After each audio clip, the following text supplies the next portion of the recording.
we're having a lot of stories starting to pop up about people infecting others. And whether you believe it or not, I mean, this story right here, just in New Jersey, a man was charged with harassment, making terroristic threats after allegedly purposely coughing on a Wegmans grocery store employee. Well, so what happens is the store clerk doesn't like how close he is to her, and he's coughing. So she pretty politely says, "Hey, sir, could you please back up?"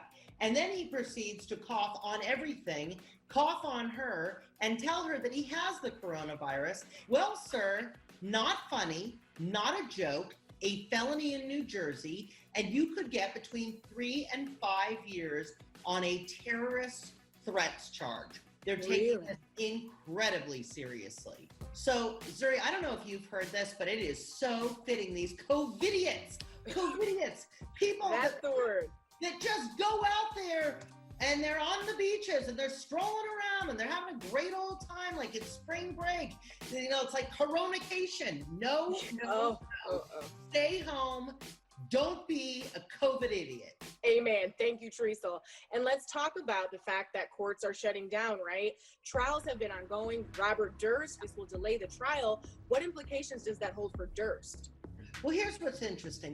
The judge basically said, look, we're going to suspend proceedings, see where we are, come back, same jury, same defendant, same prosecutor.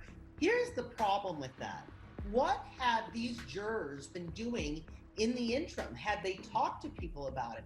If so, that's very prejudicial. So I am pretty certain that Robert Durst's defense counsel will be asking for a mistrial. I think that the judge is going to try and do everything he can to not declare a mistrial. They spent a lot of time selecting a jury. He doesn't want to redo this thing, and I'm certain that the prosecutor doesn't either.